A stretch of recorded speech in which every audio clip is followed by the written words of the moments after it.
រឿងកូនប៉ប៉ែនិងឆ្កែព្រៃកសិករម្នាក់បានទិញកូនប៉ប៉ែមួយក្បាលយកមកចិញ្ចឹមដើម្បីឲ្យវាធំនិងបានផ្ដល់ទឹកដោះសម្រាប់ប្រើប្រាស់ក្នុងគ្រួសារនៅម្ដុំព្រៃក្បែរផ្ទះគាត់មានឆ្កែព្រៃមួយក្បាលតែងតែដើរឆ្វែលឡើងចុះស្វាត់ស្វែងរកចំណីដែលចំណីភាគច្រើនរបស់វាគឺជាសត្វស្រុកដែលកសិករនាំគ្នាចិញ្ចឹមនោះឯងមានថ្ងៃមួយកូនប៉ប៉ែលោលេងតតេះតតាហើយឡើងទៅដល់លើដំបូលផ្ទះស្រាប់តែក្រឡេកមកឃើញខាងក្រោមវិញហើយឃើញឆ្កែព្រៃដើរក្រឡេកក្រវែលនៅបែបផ្ទះវាក៏ស្រែកដៀលថ្មេះឲ្យឆ្កែព្រៃថាណែអាឆ្កែព្រៃជូជាតិអាឆ្កែកំហួចឯងក្រវែលមកផ្ទះរបស់ម្ចាស់យើងពិតជាមានបំណងអាក្រក់អ្វីម្យ៉ាងហើយឯងឆាប់ចេញពីទីនេះភ្លាមអើយបើមិនដូច្នោះទេចុះឲ្យអញមកនឹងសម្លាប់ឯងចោលជាមិនខានអាឆ្កែចំសៀតកូនប៉ប៉ែនៅតែបន្តដៀមដាមដៀលឆ្កែព្រៃជាច្រើនម៉ាត់ដោយពាក្យសម្ដីអសរោះជាច្រើនផ្សេងទៀតពុំមាន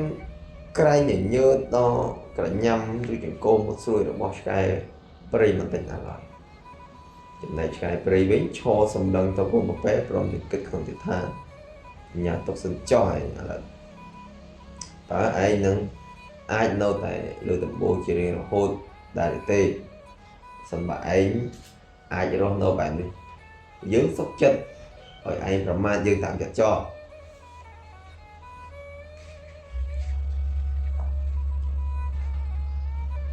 រឿងឆ្កែល្ងងនិងដុំមេឃមានឆ្កែអនាថាមួយក្បាលដើរត្រាច់ចរទីគ្រប់ទីកន្លែងដើម្បីស្វែងរកចំណីដោយពុំមានទិសដៅច្បាស់លាស់អ្វីទេព្រោះវាគ្មានម្ចាស់ចិញ្ចឹមដូចឆ្កែគេដទៃទៀតទេមានថ្ងៃមួយវាបានប្រទះឃើញ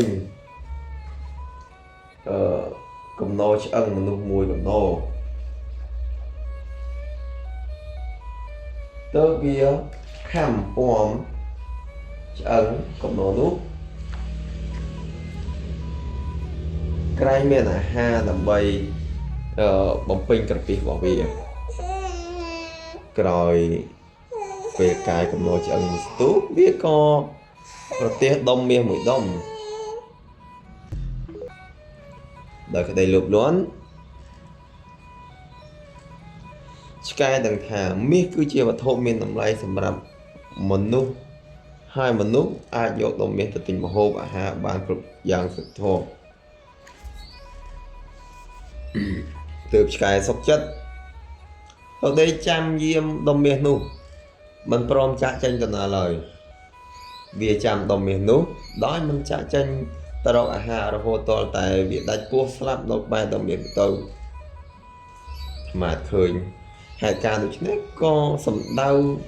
មករកខ្មោចឆ្កែចាក់ស៊ីកម្រងឆ្កែ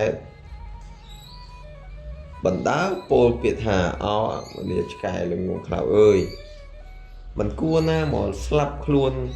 ជាមួយនឹងរបស់ដែលគ្មានប្រយោជន៍ដល់ខ្លួនបែបនោះសោះរឿងសុកតុកមានអ្នកនេសាទមួយក្រុមតែងតែចេញទូកទៅរកត្រីជារៀងរាល់ថ្ងៃគេប្រើអួនក្នុងការចាប់ត្រីដែលជួនកាលក៏បានតិចជួនកាលក៏បានច្រើនទៅតាមតែព្រៃវាសនាទេវតាកម្រិតថ្ងៃណាមួយបានច្រើនគេក៏នាំគ្នាត្រេកអរតែបើថ្ងៃណា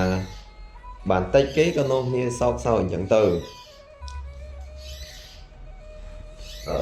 មានថ្ងៃមួយពេលដែលពួកគេខំអូសអួនឡើងពីក្នុងទឹកស្រាប់តែទទួលមានអារម្មណ៍ហាក់ដូចជាមានអ្វីស្មុនខុសពីធម្មតាទើបគេនាំគ្នាត្រេកអរជាខ្លាំងដោយនឹកស្មានថាប្រកាសជាបានត្រីជាប់អួនច្រើនជាមិនខាន ដល់នេះយើងមានសំណាងធំហើយពួកចប់ពួកគេក៏នាំគ្នាអបអួនឡើងមកតែបន្ទាប់ពីអបអួនផុតពីទឹកពួកគេស្រាប់តែបែរជាខកចិត្តទៅវិញព្រោះក្នុងអួននោះមានតែត្រី2-3ក្បាលតែប៉ុណ្ណោះការដែលអួនធ្ងន់ដោះណាស់ហ្នឹងគឺដោយសារតែវាជាប់កំទេចដីនឹងដុំថ្មនោះឯងពួកគេម្នាក់នេះបាក់ទឹកចិត្តប្រែទឹកមុខទៅជាក្រៀមក្រំមួយរំពេចរហូតដល់ចោលរកត្រីជាបន្តទៀតសារការបែបនេះបរិះមានវ័យចំណាស់ជាងគេម្នាក់បានពោលលើកកម្លាំងចិត្តថាណាស់ហើយកុំต้องខូចចិត្តខូចថ្លើមមកធ្វើអ្វីអំបញ្ញមិញយើងឃើញពួកឯងនាំគ្នាសើចសប្បាយនោះតែបន្ទាប់មកក៏បែរជាស្រពាប់ស្រពោនទៅវិញពួកឯងដឹងទេថាសុខនឹងទុកវាមកជាគូនឹងគ្នាពុំមាននរណាម្នាក់ជ្រើសរើសបានមួយជំហានបានទេហេតុនេះកុំតគិតខ្វាយខ្វល់ច្រើនពេកខំធ្វើអ្វីដែលអស់ពីសមត្ថភាពទៅវាចប់ហើយបាទរឿងដុំឥដ្ឋនឹងអាចដេក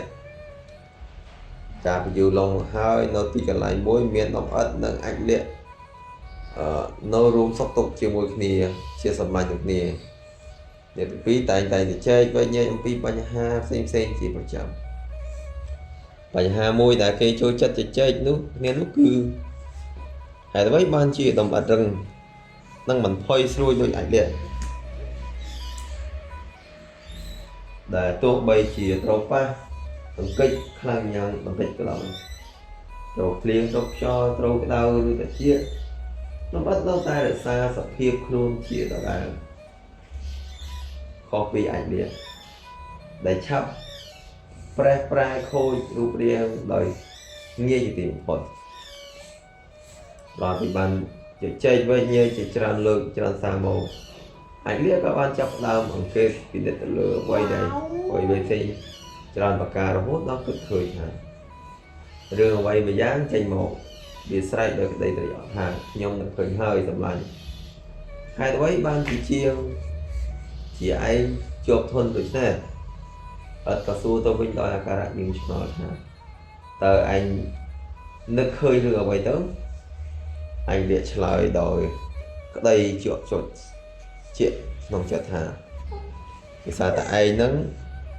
ត្រូវបានគេយកទៅដុតហ្នឹងហើយបានជាឯងធន់នឹងរឹងមាំដូច្នេះព្រោះតែពួកចំអាចវាក៏លោតចូលទៅក្នុងទឹកភ្លើងដោយរំពឹងថាខ្លួនឯងនឹងមាំដូចឥដ្ឋដែរតែ